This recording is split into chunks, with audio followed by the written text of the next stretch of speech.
Did it. Okay, we're recording. All right, welcome Hooray. everyone to our Home Alone 2 reading. If you missed our Home Alone reading, stop now and go back and watch Home Alone because most of our cast is here with us tonight from the first one. We have Jeremy reprising his role as Kevin Mcallister. There's Kevin down there. Playing the role of Harry, we have Logan. He's also going to play a couple other smaller roles for us. Eric is going to be his partner in crime again, Marv, who really takes a beating in this movie. Curtis is going to be reprising his role as Buzz, and he's also going to be playing the concierge at the hotel where Kevin stays. That's right. Yeah, he's going to be playing our Tim Curry tonight. Jessica's joining us now. She's going to be playing Aunt Leslie, one of the Mcallisters, and then a few people, including Streetwalker number 2. Most important role. The role I was born to play. That's right. And then Anne is going to be playing Kevin's intrepid mother, Kate, and also Streetwalker 1. That's number 1. Travis is going to be reprising his role as Peter Mcallister, Kevin's dad. Kate is going to be playing a couple of the Mcallisters. She'll also be playing the Pigeon Lady tonight, who has a name in this draft, Annie. She's not just called Pigeon Lady. She actually has a name, which is nice. Rudy is going to be playing a bunch of people, including Mr. Duncan, who, as we'll see, doesn't show up till later in this script, but Rudy's also going to be playing the woman who talks to Kevin instead of Mr. Duncan. So he'll be playing both Mr. Duncans, technically. And then Paul is going to be our Uncle Frank again. He's also going to be Jeff Mcallister, and he's also going to be the bellman at the hotel, Cedric, Rob Schneider. This is one of his few great roles, in my opinion. And then, of course, I'm going to do the scene description, and I'm also going to play the very important role of Cliff, who works at the hotel. And you'll see what happens later. So I'm going to go ahead and turn off my video here, and we're going to go ahead and get started. Hang on. Okay, Home Alone 2, Lost in New York by John Hughes. Exterior Mcallister house, night. All the lights are on. Cars are parked in the driveway. Interior Mcallister house, foyer. Kids are running up and down the stairs with suitcases, sporting equipment, hair dryers, Walkmans, travel debris. It's pre-travel chaos. Has anybody seen my sunblock? What's the point of going to Florida if you're going to put on sunblock? I don't care if I age like an old suitcase. I'm getting toasted.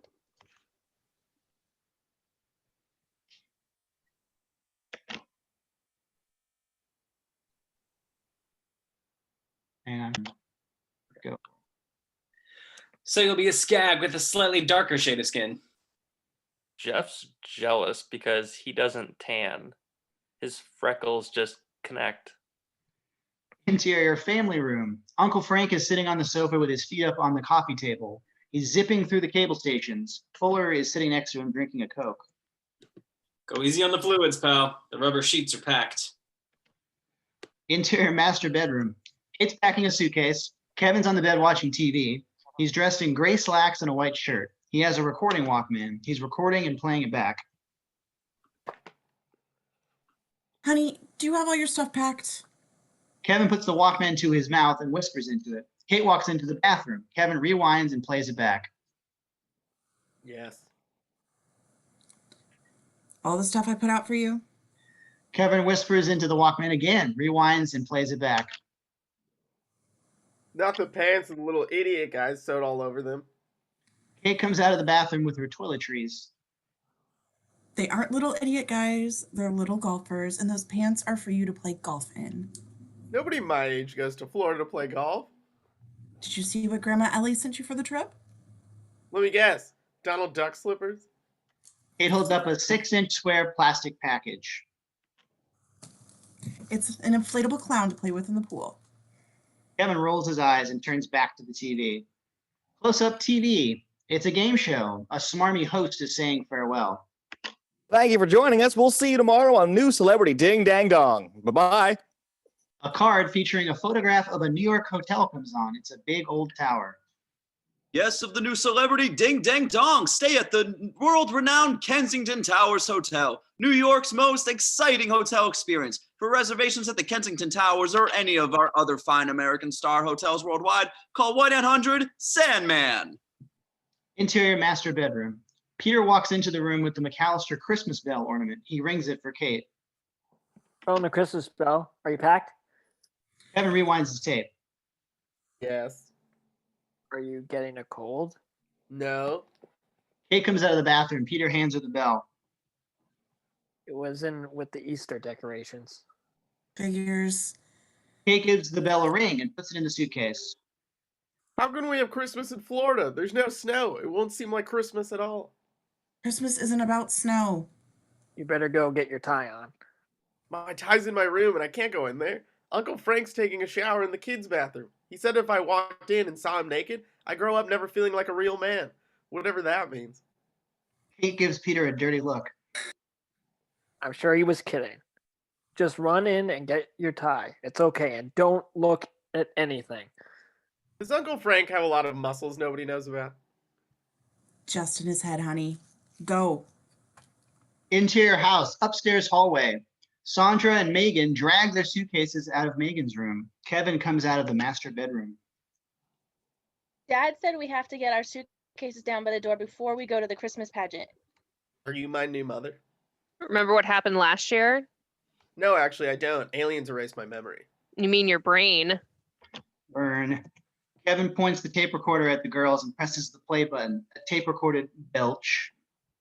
You're nauseating. They continue down the stairs. Kevin laughs. Interior Kevin's room. Kevin sneaks in. The shower in the adjoining bathroom is running. Uncle Frank is singing Cool Jerk. Terrible, off-key, embarrassing singing. Kevin sneaks to the bathroom door. It's ajar. Interior bathroom. Close up on Kevin. He pushes the door open and peeks in. He holds out his tape recorder. Interior bathroom shower. Through the shower curtain, the outline of Frank singing and doing the jerk. He suddenly stops and yanks the curtain aside. Get out of here, you nosy little pervert, or I'll slap you silly. Interior Kevin's room. He jumps out of the bathroom and slams the door. He clicks his tape recorder off, grabs his tie off the bed, and exits. Interior Buzz's room.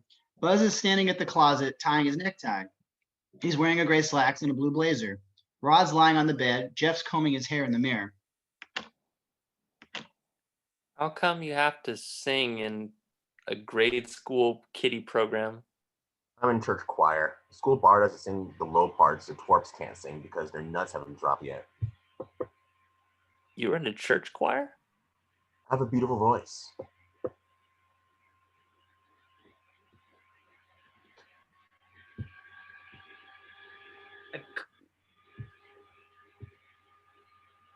Oh, goodness. Go ahead and say it again, yeah. Go for it. And you like to watch the girls' choir change into their robes. That's definitely a perk. Kevin comes into the room. Buzz! Excuse me, when you're in my room on my turf on my sovereign territory, I'm Mr. Buzz. I called you Mr. Buzz this afternoon and you mooned me. You weren't in my room. Knock it off, Buzz. Can you help me tie my tie? Trust me with your neck. Jeff? Don't look at me. I'm a clip-on man. Ask Dad. He showed me a bunch of times, but I forgot. He said I had to do it myself. Rod? Sorry. I never wear ties. I have an image to protect. Close up on Kevin. He looks up nervously at Buzz. Close up on Buzz. He grins. Being dependent on one definitely has some serious disadvantages. Interior Mcallister house foyer later. The two families are gathered in the foyer. They're putting on their coats. I don't understand why we have to go watch your kids sing. You never see our kids sing. Where's Kevin? Last time I saw him, he was fooling around like we don't have to be anywhere important tonight. Kevin! Get down here. We're leaving. Interior Mcallister house stairs. Close up on feet. Kevin's shiny little loafers step into frame. As he comes down the stairs, he steps into close-up and stops. He's scowling. His tie is knotted into a huge ball around his neck. 2 inches of tie hang down from the baseball-sized knot. From his POV, the families are looking up at him. Hey, sport. You trying for worst dressed dink in the 5th grade? The kids crack up. Looks up on Kevin. He scowls. Another miserable family holiday begins. Interior grade school winter night. A beautiful 1920s three-story brick grade school. We hear children's voices. Inside the school auditorium, a children's choir sings an original Christmas song. The lights are down. The children are holding electric candles. Close up on Kevin singing. Close up on Buzz also singing. He looks down. From his POV, Kevin's in front of him and a riser down. Close up on Buzz. He taps a geeky kid next to him. In the auditorium audience, Kate is watching with great pleasure and pride. She leans over to Peter and whispers. And Solo's coming up. Tell Leslie. The camera moves with Peter as he leans over to Leslie and whispers. Ben Solo is coming up. Leslie nods and the camera moves with her as she leans over to Frank. He's asleep, head back, mouth open, snoring to beat all hell. Leslie smacks him. Close up on Kevin. He's nervous. He looks to his left. From his POV, a plump matronly music teacher accompanying the choir on piano gives Kevin a reassuring smile and nods, signaling him that he's to begin his solo. Close up on Buzz. He takes the geeky kid's candle. He grins devilishly. Close up on Kevin. He takes a deep breath and bows his head. Close up on Buzz as he moves the candles towards Kevin's head. Close up on Kevin. He lifts his head and begins to sing. His ears glow bright orange. Buzz is holding the candles behind his ears. Close up on Kate, a puzzled look. She leans forward. From her POV, Kevin sings with great gusto, unaware that his ears are illuminated. A few titters break out in the audience. Close up on Kevin. He hears the scattered laughter. He doesn't understand why. Close up on Peter. He looks over his shoulder as the laughter spreads. Close up on Frank. He lets out a great bellowing, snorting horse laugh. In the auditorium on stage, Kevin sings on, ears blazing. He can't figure out what's so funny. A line in the song requires him to put his hands to his ears. As he does so, the audience explodes with laughter. From Kevin's POV, the audience is shrieking, bouncing in their seats. Poor Kevin. Kevin looks to his side. The choir is laughing now. He turns around slowly and sees Buzz holding the two candles, grinning. On stage, on Kevin and Buzz, Kevin punches Buzz in the stomach. He falls back, throwing out his arms, smacking the two kids next to him. They bang into the kids next to them. One stumbles forward and knocks into a child below him. The teacher jumps up from the piano bench and the laughter dies. And so does the teacher on the bench, probably. Close up on Kate. She pulls forward, wide-eyed with shock. Kevin! On the auditorium stage, the curtain falls on the collapsed and tangled choir. Exterior Mcallister house night later. The lights are burning brightly. In the living room, close up on Kevin. He's scowling, sour, and angry, arms folded across his chest. Close up on Buzz, looking remorseful and sad. In the living room, Buzz and Kevin are in chairs in front of the fireplace as if on trial.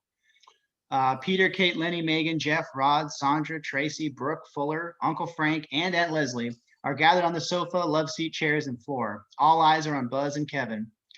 Buzz clears his throat and puts on his most sincere face. Ladies and gentlemen of the jury, I'm sorry. I was immature. I was nutty in a delinquent fashion. I apologize to all of you, and I apologize to you. Sorry, Kev. I'll never disparage your ears again. I hope you can forgive me. And I give you my word that I will not engage in any more hijinks that might spoil our trip to Florida. And instead of totally inconsistent with the spirit of the most sacred holiday. Kate smiles proudly. That was very, very nice, Buzz. I'm glad you realized that what you did was wrong. Kevin looked at Kate with a look of profound incredulity. It was just plain wicked, evil, horrid. And most of all, shameful and disrespectful to you and to my brother.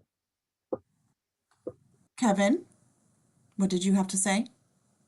Close up on Kevin. He looks from Kate to Buzz. He's shocked.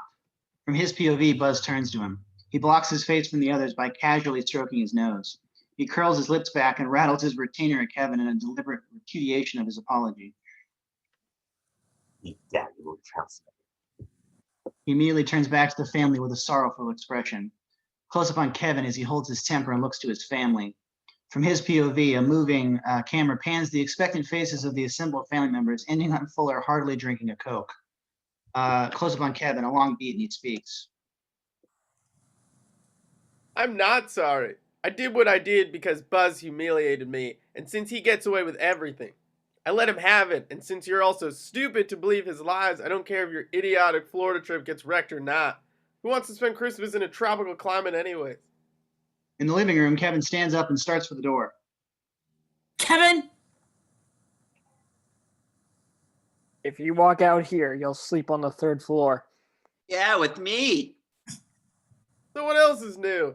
You better not wreck my trip, you little sourpuss. Your dad's paying good money for it. Oh, wouldn't want to spoil your fun, Mr. Cheapskate. Kevin exits. The family sits silently. A little deja vu. Excuse me. Kate exits. What a troubled young man. In the 3rd floor bedroom, Kevin is lying on the bed, hands behind his head. He's mumbling to himself. They're all a bunch of jerks. Kate marches up the stairs. Last time we all tried to go on a trip, we had a problem that started out just like this. Yeah, with me getting crapped on. I don't care for your choice of words. This isn't what happened last time, and it isn't what's happening this time. Buzz apologized to you. Then he wiggled his retainer at me. He didn't mean what he said. He's just sucking up to you. Your father's spending a lot of money to take us to Florida. That's his problem. That's You his sit up here problem. You sit up here for a while and think things over. When you're ready to apologize to Buzz and the rest of the family. Kevin points his Walkman at her. Would you repeat that, please? Turn that thing off. Kevin sets the Walkman down. I'm not apologizing to Buzz. I'd rather kiss a toilet seat. Then you can stay up here for the rest of the night. Fine. I don't want to be down there anyway. And you know what? If I had my own money, I'd go on my own vacation. By myself, alone, without any of you guys. And I have the most fun of my whole life. You got your wish last year. Maybe you'll get it again this year. On Kevin. He's silenced by this remark. He recalls his last brush with angry wishes. He steels himself and fires a last fatal retort. I hope so. Looks up on Kate. Tired of the battle and disappointed, there's no fight left. He turns and heads down the stairs.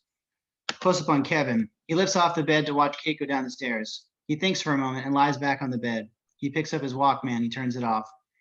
Exterior Mcallister House morning. 2 airport vans are waiting in the driveway. Exterior Mcallister House doorbell. One of the van's drivers pushes the button. In the master bedroom, Kate and Peter sit bolt upright in bed. They jump out and facing each other across the bed, they scream. We slept in!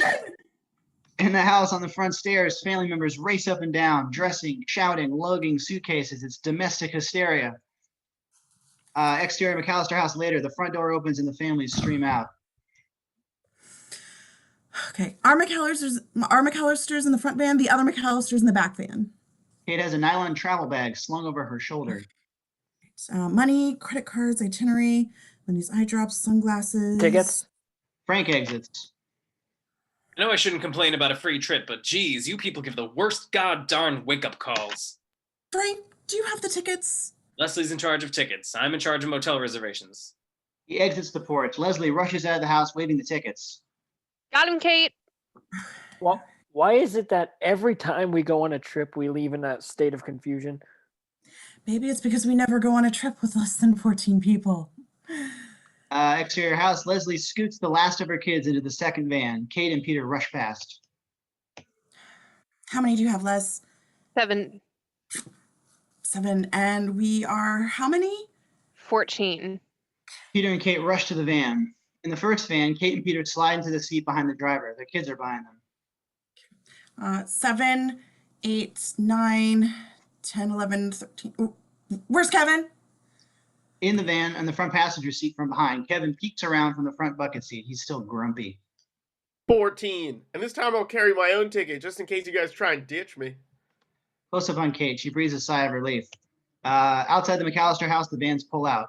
Exterior O'Hare Airport Terminal morning. The vans are parked at curbside. Skycaps are checking the luggage. Frank dishes out the tickets. We're short one.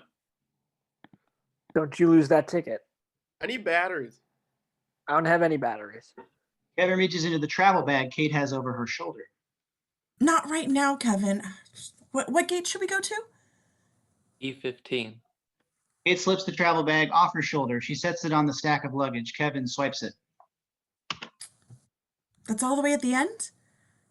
Almost. That figures. Who am I sitting next to? You can work that out on the plane. I took the ticket that's not near any of you guys. Hey, Mr. Airglow, why don't you drop the herp baby crap? It's getting moldy. Why don't you shut up? Knock it off. Skycaps finish the bags. They hand the claim tags to Frank. Give them to my brother. He's the big tipper. Peter takes the tags. Kevin looked in Kate's bag for the batteries. Insert of the bag. Kevin finds a cash-filled envelope. Close up on Kevin. His eyebrows pop up at the sight of $1,000. Exterior airport. Kate shepherds the kids into the terminal. Let's go, let's go. Give me my bag. I gotta get the batteries. You folks better get moving. Bring the bag and do it on the plane. I told you he was trying to wreck the trip. Kevin takes a swat at Buzz. Frank grabs his arm. Are you trying to make us miss the plane? Come on. Inside the airport concourse, the families hurry down the crowded corridor. Inside the airport, Kevin, he's wearing his Walkman, trotting along as he fishes a package of batteries out of Kate's bag. Jeff and Lenny pass him by. Peter runs past. Kevin looks up. From his POV, we see Peter's Burberry trench coat ahead of him. Close up on Kevin, he picks up his pace, running blindly as he puts the new batteries into his Walkman. At the airport snack bar, a middle-aged businessman in a Burberry trench coat finishes a cup of coffee. Mcallisters race past, 2 abreast, 6 deep. Peter brings up the rear. The businessman tosses his coffee cup into the trash, picks up his briefcase, and steps into the concourse traffic. Close up on Kevin. He's fumbling with the battery compartment cover. He looks up. From his POV, he sees the Burberry trench coat. The family, they reach the concourse intersection. Kate leads the way down the right concourse. 13 Mcallisters whip past. Kevin, he closes the Walkman battery component door, turns it on, and hooks it on his belt. He looks up. From his POV, we again see the Burberry trench coat. At the airport departure gate, the Mcallisters arrive at the gate. Again on Kevin, he continues down the wrong concourse. He's following behind the man in the trench coat. Dad, wait up. Businessman doesn't respond. At the airport departure gate, a pair of ticket agents are boarding Mcallisters as fast as they can. Mcallister Fuller, Fuller takes his ticket and enters the jetway. Mcallister Peter. Here, You can board. I'll wait to see.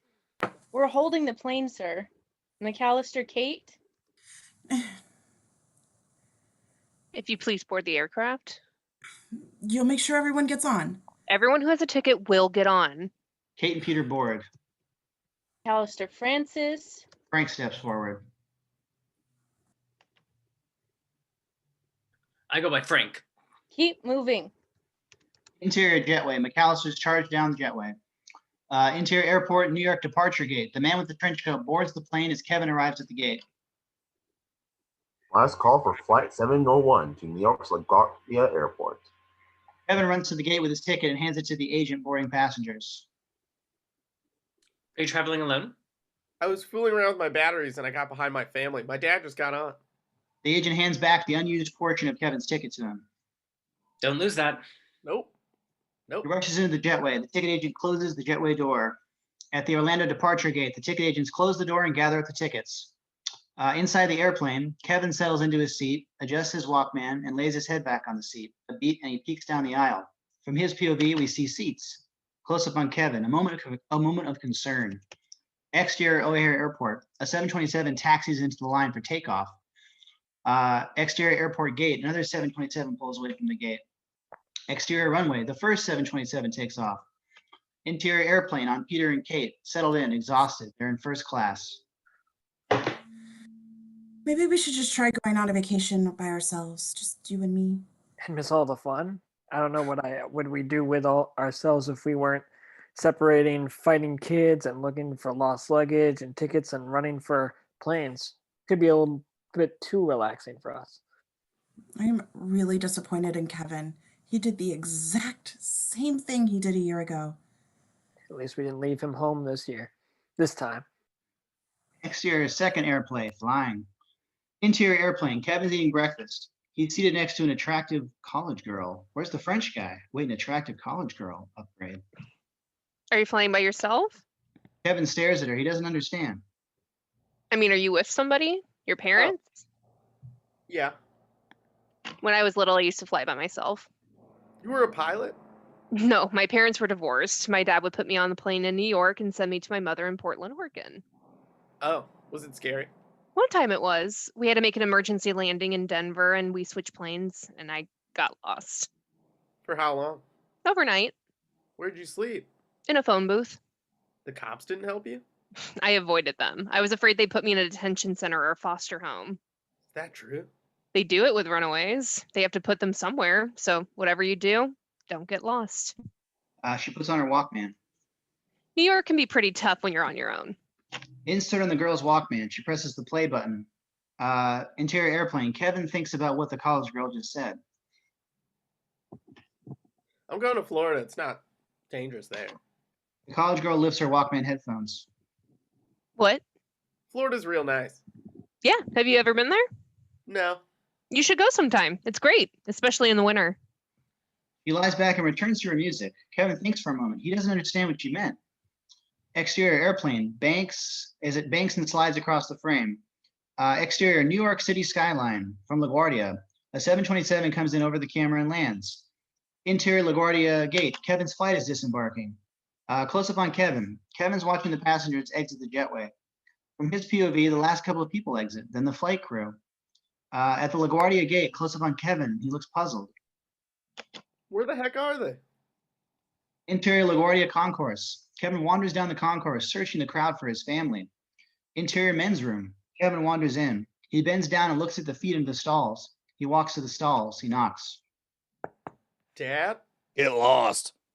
Uncle Frank? Get out of here. Kevin exits. He's deeply confused. Interior LaGuardia concourse outside the men's room. Kevin comes out of the men's room, scratching his head. He looks down the concourse. His POV. Everyone's wearing winter clothing. Insert winter boots. Insert gloved hands. Insert down jacket. Interior LaGuardia concourse. Kevin walks ahead to the next gate. He crosses to the window and looks out on the tarmac. From his POV, airplanes and piles of dirty snow. Ground crew are bundled against the cold. Close up on Kevin. He's puzzled. He breathes on the window. It fogs. Uh-oh. Interior LaGuardia ticket counter. Kevin stands on tiptoe at a ticket counter on the main level. Excuse me. A ticket agent is on the phone, tapping on her computer. I'll be with you in a minute. How come it's so cold outside? Isn't it supposed to be in the 70s? And also, excuse me, I don't see any palm trees or senior citizens in shorts. Just a moment, please. Okay. Interior LaGuardia new angle. Kevin steps away from the counter. The New York skyline is clearly visible out the windows. Kevin doesn't see it until he turns casually. He looks out the window. He turns back to the counter. Close up on Kevin, a puzzled expression. Something's not right. He looks back over his shoulder. His POV, the city. Close up on Kevin. He turns back, thinking. Interior LaGuardia ticket counter from behind. Kevin returns to the counter. He peeks over the top. I know you told me to wait, but this is an emergency. Close up on the ticket agent. She sighs angrily. Hold, please. Yes? Close up on Kevin. He points over his shoulder. What city is that back there? Close up on the ticket agent. That's an odd question. New York. Close up on Kevin. His jaw drops. His eyes pop. Yikes. I did it again. Close up on the ticket agent. She leans forward. Is something wrong? Close up on Kevin. He scratches his head. Where's Florida? Close up on the ticket agent. She points to her right. About 1,000 miles that way. Close up on Kevin. He goes limp with shock. He sinks behind the counter. Close up on Kevin from behind. He turns away from the counter. Oh no. My family's in Florida and I'm in New York. My family's in Florida and I'm in New York. Exterior Triborough Bridge. Fast moving traffic. Exterior bridge. Taxi. A battered yellow cab. Kevin's in the back seat looking out with a big smile. Exterior Orlando Airport. It's raining. Interior Orlando Airport. Baggage area. The family's gathered at the carousel. All right, everyone, you takes their own luggage. I'll have to pass on that, Kate. I have the bad back. Leslie will get mine. What's with the rain? I thought this was the land of perpetual sun. That's Phoenix. I could have stayed in Ohio if I wanted rain. Peter snares the first bag off the carousel. Give this to Kevin. He hands it to Kate. She hands it to Frank. He steps away. Leslie takes it and gives it to Rod. Give this to Kevin.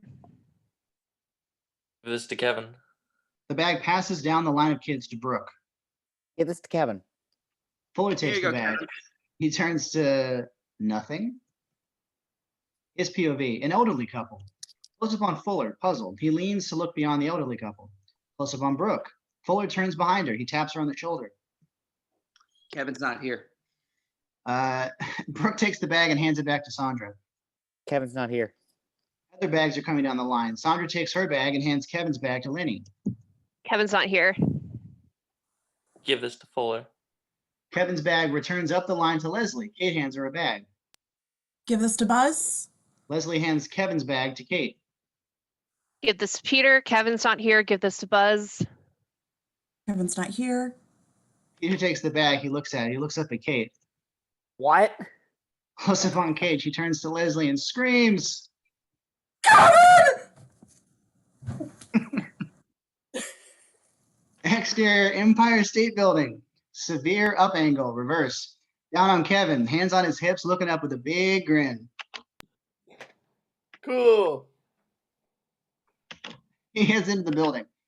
Interior Orlando Airport. Airline office. Kate and Peter are sitting in a small office across a steel desk from an airline supervisor. Frank and Leslie stand in the open doorway. The supervisor asks questions and takes down answers. What's the child's name? Kevin. Where did you last see him? Curbside check-in? I saw him when we came in the door. He was in the terminal with us. Most people get separated at security checkpoints. Did everyone get through security? I don't know. Do you recall if, to get to your gate, you had to make any turns? The concourse split into 2 passageways. Did anyone stop at a restroom, a shop, a restaurant? We were in a hurry. We ran all the way to the gates. When did you notice that he was missing? When we picked up our baggage here. Okay. What we're doing first is paging the child at O'Hare. 99.9% of these situations are simply one party getting separated from the other at the airport. Chances are that's where he is. Exterior Empire State Building. Observation deck. Kevin's hanging off a paid telescope, taking a snapshot of the city. Interior O'Hare. Main terminal. Kevin Mcallister, please contact an airline representative. Kevin Mcallister. Exterior O'Hare. Curbside. Kevin Mcallister, please contact an airline representative. Kevin Mcallister.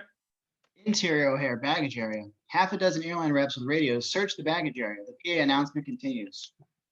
Kevin Mcallister, please contact an airline representative. Kevin Mcallister. Exterior Central Park. Later. Kevin's walking through the park. He sees something familiar. From his POV, we see the Kensington Towers Hotel, just like the photo on the game show. Close up on Kevin, he grins. The Kensington Towers, New York's most exciting hotel experience. Suddenly, his happy face freezes. He stares in alarm. Sick. From his POV, an elderly woman stands with her arms spread, covered head to toe with pigeons. Exterior street, subway entrance. Harry and Marv walk up the steps to the sidewalk. They each have a small duffel bag. They're wearing ill-fitting overcoats and casual clothes. You know what I smell, Marv? Fish Freedom and bitch. and money. Marv totally looks at Harry. You don't think we should go straight for a while? I do what?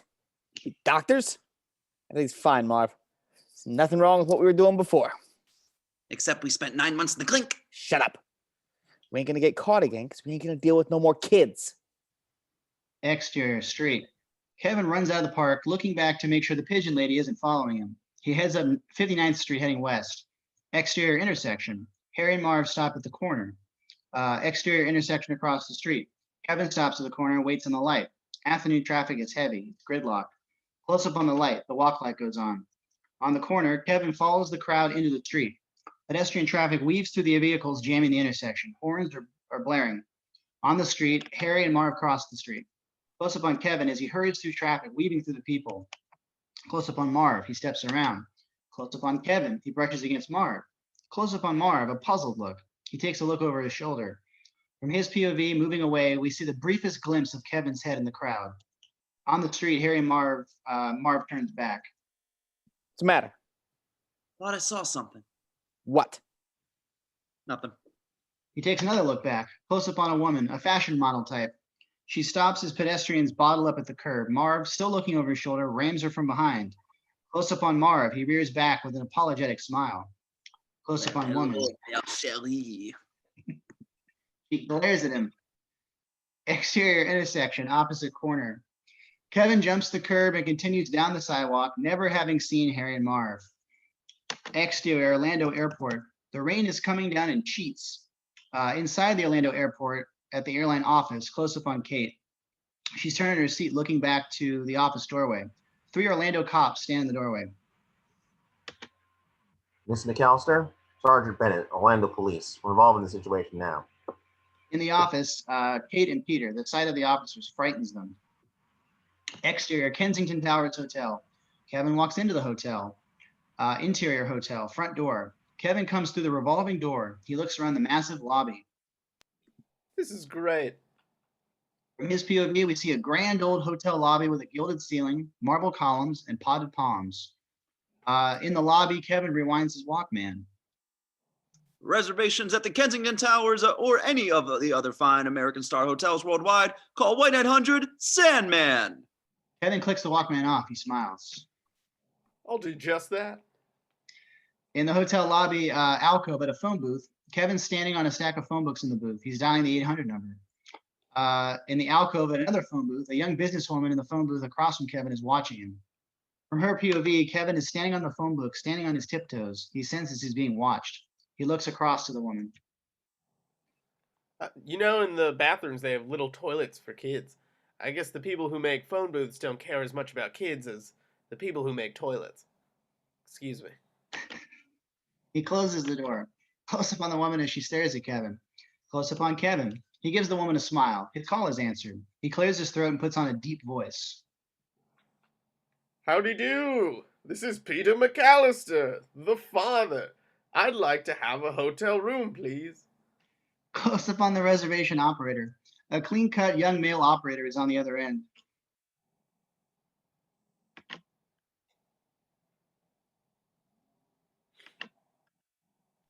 All right, go for it. Sir, Close up on Kevin. He for which of our smiles. hotels, sir? Close up on Kevin. He smiles. It worked. The Kensington Towers, New York's most exciting hotel experience. Inside the hotel at the reception desk, the clerk is watching on his computer. He looks up slowly. From his POV, the counter and 2 little hands, then a head. Kevin pulls himself up on his forearms. Hi. Close up on the clerk. He looks askance at Kevin. Can I help you? Kevin from behind. Kevin is hanging on the counter. His feet are 12 inches off the floor. Reservation for Mcallister. Close up on the clerk. He stares at Kevin for a long beat. A reservation for yourself? Close up on Kevin. He stares back at the clerk. My feet aren't touching the ground. I'm not tall enough to look over this counter. How can I make a reservation for a hotel room? Think about it. A kid coming into a hotel and making a reservation? Not on this planet, sir. The clerk leans his head back in a haughty recovery from his gaffe. I'm confused. Close up on Kevin. He adjusts his arms and shifts his weight.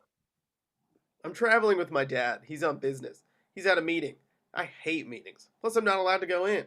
I can only sit in the lobby, and that's boring. So he dropped me off here. Gave me his credit card and said, tell whoever was checking in people to let me in the room, so I don't get into mischief. And sir, sometimes I get into mischief. Interior Orlando Airport, the police office. Kate and Peter are in the small cinder block office overlooking the terminal. They're sitting across a steel desk from Officer Bennett. The other two officers stand behind and to the side of the desk. More questions. Has the boy ever run away from home? No. Has the boy ever been in a situation where he's been on his own?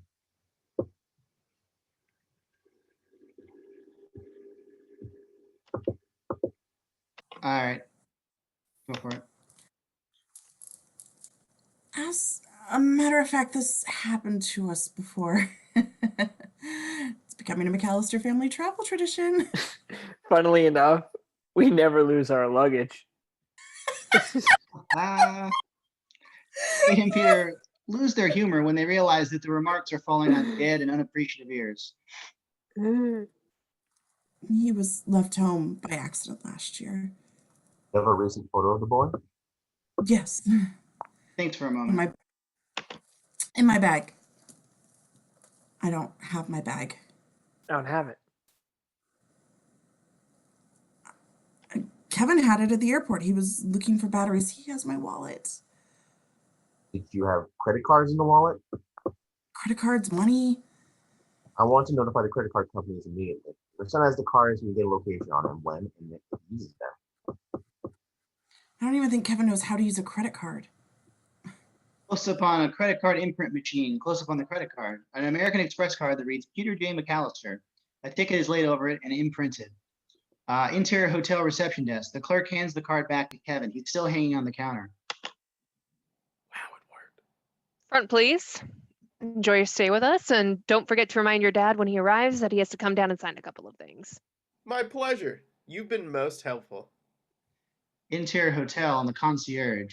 A thin, gaunt, middle-aged concierge looks up from his station. From his POV, Kevin heads across the lobby with a bellman. Close up on the concierge, he raises a suspicious eyebrow. Interior hotel hallway. The elevator opens and the bellman exits carrying the travel bag. Kevin follows. He puts a piece of gum in his mouth. You know, Herbert Hoover once stayed not here on this floor. The vacuum guy? No, the president. Interior hotel suite door. It opens. The bellman walks in. Kevin follows. He slows as he enters the room, a huge smile. This is so great. His POV, a massive suite overlooking the park. In the bedroom, Kevin poked his head in the door and looked at the king-size bed, the large screen TV, and the view. A huge bed all for me. At the bedroom minibar, the little refrigerator door opens, revealing an assortment of drinks and snacks. Close up on Kevin looking at all the goodies.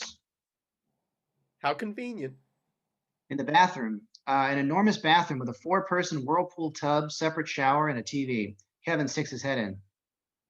Luxurious and spacious. Interior suite door. Kevin returns to the living room to find the bellman waiting at the door. Is the temperature all right for you, sir? It's okay. You know how the TV works? I'm 9 years old. TV is my life. Well, Bellman is stalling for a tip. What? He glances down. Insert on the bellman's hand, rubbing his fingers together, a signal for a tip. Close up on Kevin. It occurs to him what he wants. Oh, I'm sorry. He reaches into his pocket and pulls out his gum. He gives him a stick. And there's plenty more where that came from. Interior health club pool. Half a dozen men and women are relaxing around the pool after a workday. Kevin strolls into the pool area, wearing a white robe and adult bathing trunks. They come down to his knees and billow out on the sides. He greets the pool guests with a friendly smile. How's the water? Nice. Good enough. He peels off the robe and positions himself at the side of the pool. Would it bother anybody if I worked on my cannonballs? There's no negative response. Thanks. Kevin jumps into the pool, tucks in his legs, and does a cannonball. Interior steam room later. A couple of businessmen in their mid-30s are sitting in the steam room talking. They're nearly hidden in the clouds of steam. I'll tell you, the marketing director over at Skilling and Ross has a body on her I'd kill my dog for. I know who you're talking about. She's got the great big. Kevin is sitting on the step above the two men. He leans in between them. Excuse me. If you guys are going to use the F word, I'll have to leave. I promised my grandmother I'd never listen to that kind of talk. Sorry, we didn't know you were in here. It's okay. He leans back. Is she married? Kevin thinks for a moment. He slowly leans forward and looks down at the men. Excuse me. Are you guys naked? Yeah. I'm out of here.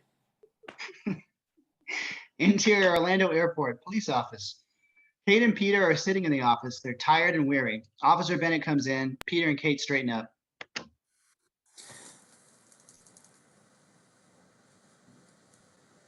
Officer? I mean, like, we would like you to stay here in Orlando at least through tonight. We have to be able to reach you. My brother booked us a hotel for the holidays. I guess we may as well wait here. Just so you leave us with the number and keep the line open. Okay. Close up on a TV screen. A gangster movie is playing. Interior hotel suite living room. Kevin's jumping on the bed. A room service cart loaded with desserts is next to the bed. This is a vacation. Okay, close up on TV screen. Johnny sits in a chair smoking. A dame walks in. Hold it right there.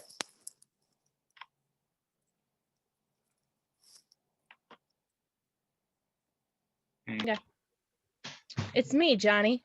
I knew it was you. I can smell you getting off the elevator. The room service guy scoops some ice cream for Kevin. 2 scoops, sir? 2. Make it 3. I'm not driving. The room service guy gives Kevin an FU look. He hands Kevin the ice cream. Thank you. It's gardenias, Johnny. Your favorite. Close up on the TV. You was here last night too, wasn't you? I was singing at the Blue Monkey last night. Close up on Kevin. She was not. She was smooching your brother. Close up on the TV. You were here. And you were smooching with my brother. Close up on Kevin. That's a dirty, rotten lie, Johnny. See? Close up on the TV. Don't give me that.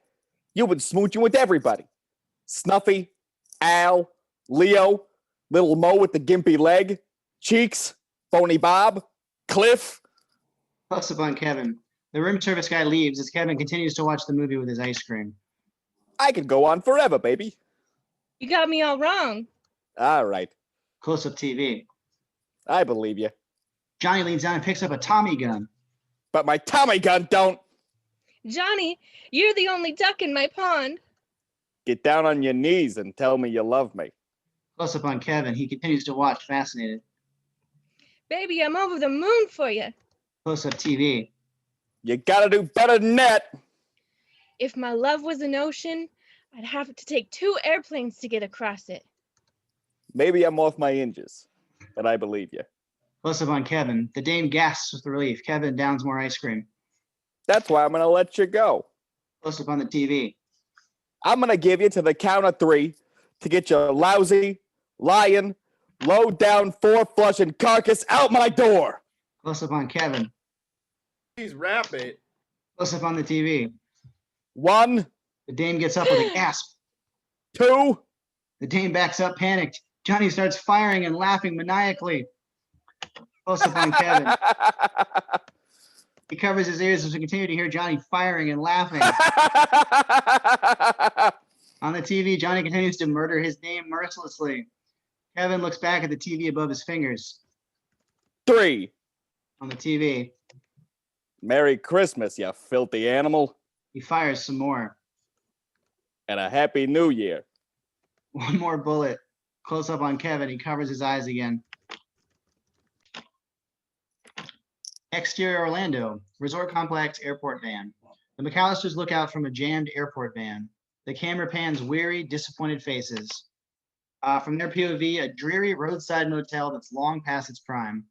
Dead palm trees, a car up on blocks in the parking lot, a sign falling down, bushes overgrown. The rain continues unabated. Close up on Uncle Frank. He looks out at the motel with disdain. Didn't look this bad on our honeymoon. Interior hotel suite bedroom later. Kevin's lying in bed. He's casually looking through Kate's bag. The city lights twinkle out the window. He takes out her address book. He thumbs through the pages. Insert address book. Kevin's finger moves down the handwritten notations to Mcallister, Rob, 879 West 105th, New York. Close up on Kevin. He thinks for a moment. Uncle Rob lives here. If they're back from Paris, I'll go drop in on them. They usually give pretty good gifts. Presents. He puts the address book back in the bag. He takes out Kate's wallet. He opens it and takes out a picture of the family. It's a recent snapshot. The family is in typical disarray. Buzz is choking him. Jeff's making rabbit ears over Kate. Peter's smiling stiffly and formally with his arms around Lenny and Megan. Megan's blowing a bubble. Lenny's scratching her leg. Close up on Kevin. A fond smile as he looks at the picture. The smile is short-lived as he feels the separation for the first time. He puts the picture back, returns the wallet to the bag, and lies back on the bed. He feels terribly lonely. He looks to the phone. Exterior Mcallister house, night, no lights, phone ringing. Interior Mcallister house foyer, the phone continues to ring. Interior Mcallister house attic, an unmade bed, evidence of the rushed departure. The phone rings a couple more times and stops. A beat and it rings again. Exterior motel complex, night. Cheap Christmas lights and decorations make the place look worse at night. The rain continues. Interior motel room on Kate. She's on the phone. She lets it ring a few times and hangs up. In the motel room, Peter's sitting by the window, staring out at the rain. He looks back at Kate. No. Kate shakes her head. No.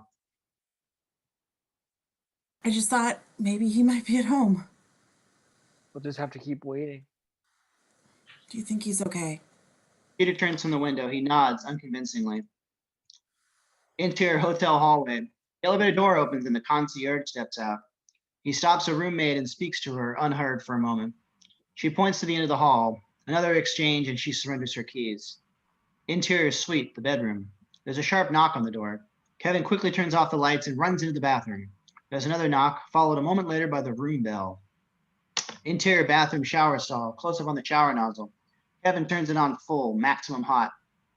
In the hotel hallway, the concierge grins. He thinks he has everything figured out. He inserts the maid's key into the door and carefully and quietly opens the door. He sneaks a look down the hall and slips into the room.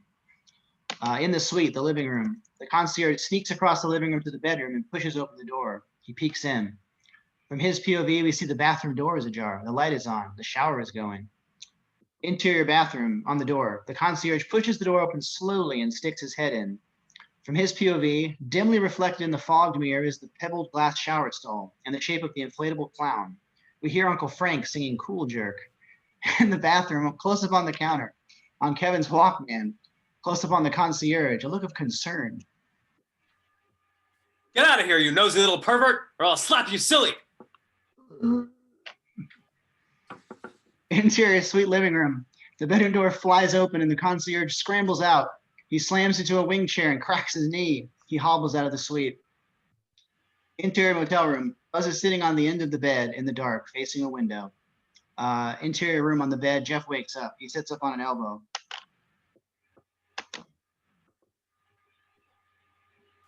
Buzz? In the room on Buzz. He doesn't turn around. What? Interior bedroom on the door. Jeff clears his throat. You're really upset, huh? Close up on Buzz from the front. He's not crying. He's intently watching something out the window. Very. From his POV, out the window and across the motel courtyard, a woman is undressing in her room. Her drapes are open. Back in the room on Jeff, he's sad and respectful of Buzz's feelings. He's a tough little guy. He'll make it, wherever he is. Exterior hotel, morning. A white stretched Lincoln is waiting at the curb. The doorman comes out of the hotel with a pizza box and hands it to the driver. He puts it in the back seat. Interior hotel, Kevin's room, the bathroom. He's standing at the mirror on the back of the bathroom door. He's showered and dressed. He's combing his hair. I'm not entirely crazy about vacationing alone, especially somewhere where I've never been, and nobody knows me. But since I can't call my parents because they're not home and I don't know what number they're at, I'll just have to make the best of the situation until the vacation's over. Oh no, that's 2 weeks. I was out of underwear yesterday. In the hotel lobby, on the concierge, he's going over his morning notes. Something catches his eye. From his POV, Kevin strolls to the lobby. He waves to the concierge. Is my transportation here? Back in the lobby on the concierge, he nods and smiles obsequiously.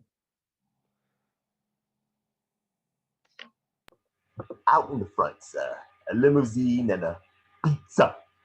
Compliments of the Kensington Towers Hotel. New York's most exciting hotel experience. I do hope your father understands that last night I was simply checking the room to make sure everything was in order.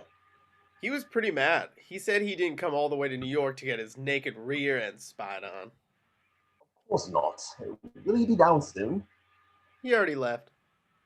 I would like to offer my personal apology. If some guy looked at you in the shower, would you want to see him ever again? I suppose not. I don't think you'll see him for the rest of our trip. I understand. Bye. Have a lovely day. Kevin continues on his way. The concierge watches him go. His smarmy smile fades. He steps around from behind his desk and crosses to the check-in counter. Exterior hotel. Kevin's jaw drops as he stares at, from his POV, the white limo. The driver and the doorman stand at the open rear door with big smiles. Mr. Mcallister, here is your very own cheese pizza.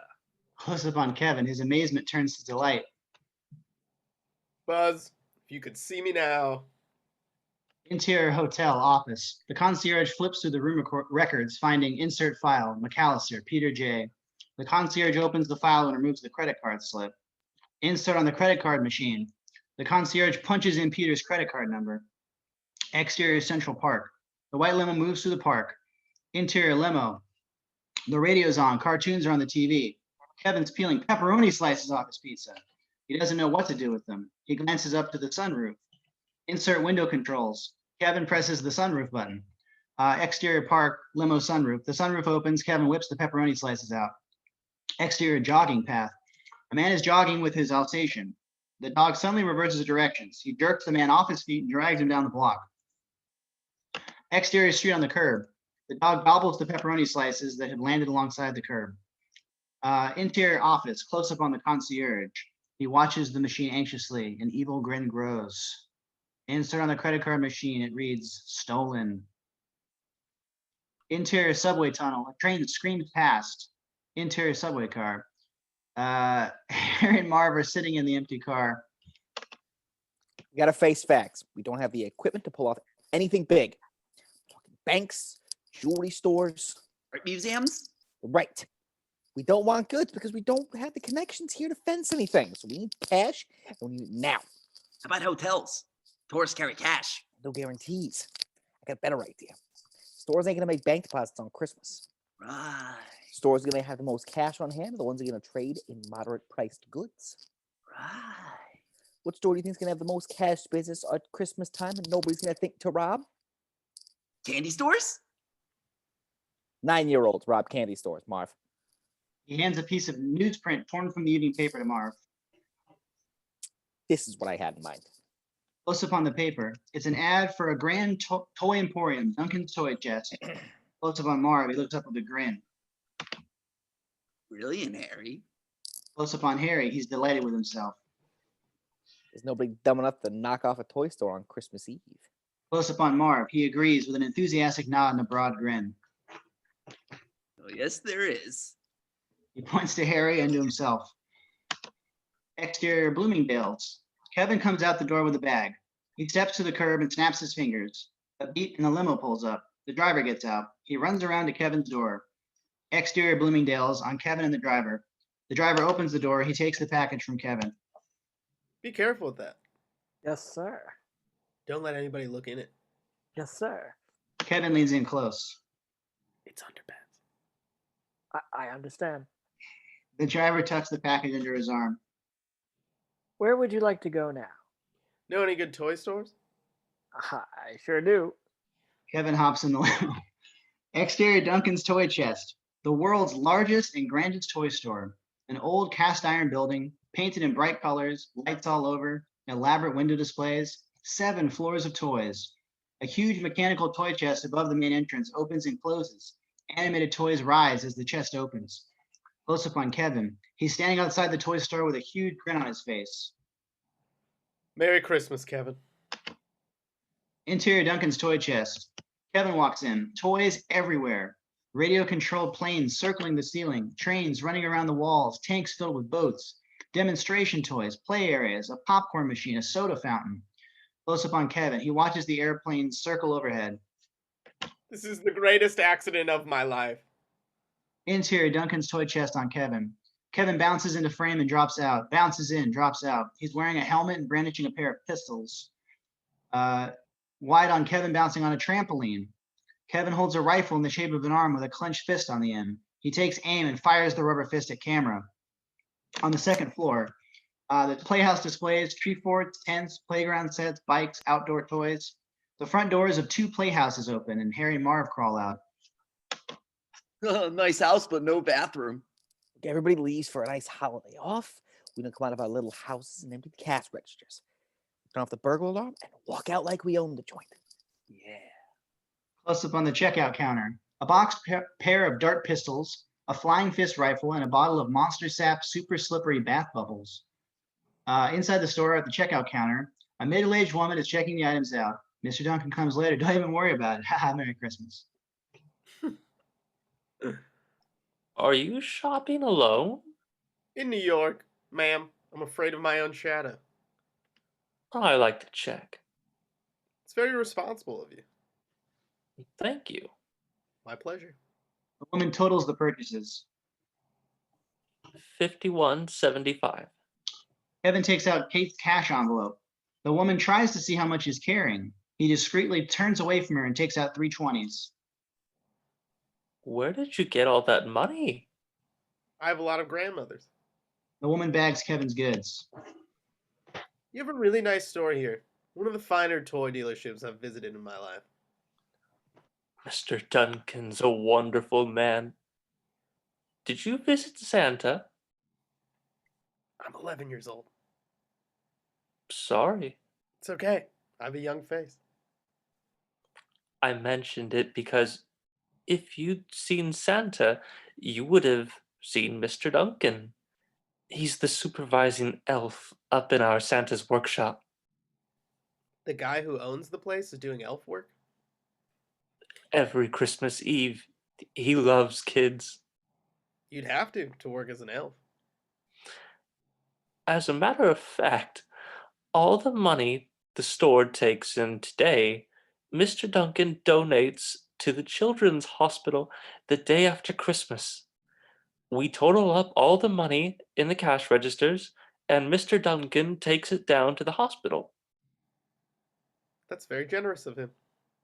If the real Santa Claus ever retires, Mr. Duncan will take his place. Kevin turns away again. He slips another 20 out of the envelope. He turns back and hands it to the woman. I'm not supposed to spend this money, but I have $20 from shoveling snow in a jar in our garage where my older brother can't find it. And I can pay my mother back with that. So you can give this to Mr. Duncan. The hospital needs it more than me because I'll probably just spend it on stuff that rots my teeth and my mind. That's very sweet of you. Merry Christmas. Merry Christmas to you too. Be sure and bundle up when you go outside. It's a little nippy. The woman smiles her appreciation. Oh, and she gives Kevin a turtle dove, trust me. Interior Duncan's toy chest, 2nd floor. Harry and Marv cross to the escalator. Marv passes a display table. 3 footsticks with a pistol grip on one end and a little hand on the other end. Marv walks back to the table and picks up one of the toys. He tries it out. Come on, egghead. These might be nice for picking pockets. Put it down. What? We're the sticky bandits. He reaches the toy into his overcoat and fishes around behind his back. Escalator traffic is backing up behind him. Really a moron, you know that? His tongue is out as he tries to get his wallet out of his back pocket. Close up on Marv's coat. The little hand pokes out of his coat vent. Close up on woman's bottom. The little hand hooks the hem of her skirt. Close up on Marv. He yanks up on the toy. Close up on the woman's skirt. It rises up.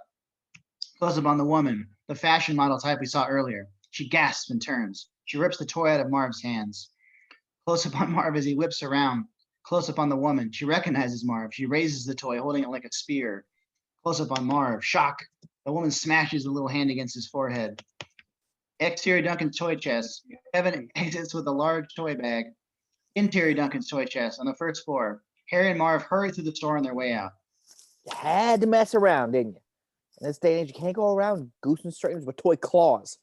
Bibbo gonna poke my eye out. You had to serve you right for playing with toys while casing that job. Exterior Duncan's toy chest. Kevin looks for the limo. Up the street, then down the street. From his POV, the limo is at the end of the block, turning towards Kevin. Exterior street, Kevin starts down the block. Exterior Duncan's toy chest. Harry and Marv come out